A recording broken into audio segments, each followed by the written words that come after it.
எவ்வளோ தொண்டர்கள் இருக்காங்க கட்சியில், 1.5 கோடின்னு வேறு சொல்லிடுறாங்க அடிக்கடி. ஓகேவா, 1.5 கோடி தொண்டர்கள் இருக்காங்க. அந்த 1.5 கோடி தொண்டர்களில் ஒரு பழனிசாமியால் தானே வர முடிச்சு இன்னைக்கு.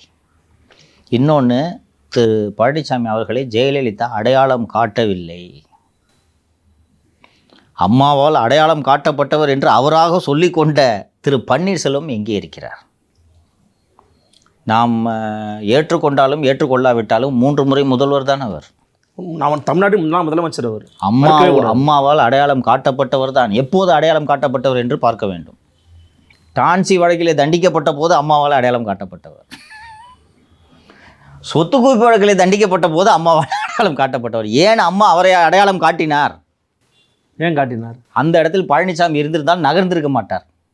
அவங்க ஆங்கிள்லேருந்து பாருங்கள். 10 ஃபைல் வந்தால் 10 ஃபைலையும் நான் பார்த்துட்டு நான் சொல்கிற இடத்துல நீ கையெழுத்து போடணும். ஒருவேளை நீ எனக்கு தெரியாமல் 11ஆவதாக ஒரு ஃபைலில் நீ கையெழுத்து போடக்கூடாதவனாக அந்த இடத்திற்கு வேண்டும். ஆனால் 10 ஃபைல் கொடுத்தா 20 ஃபைலில் கையெழுத்து போடுறவன் தான் லீடராக முடியும். உங்களுக்கென்று ஒரு அசாத்திய அறிவும் இனிஷியேட்டிவும் வேண்டும் என்று நான் பார்க்கிறேன்.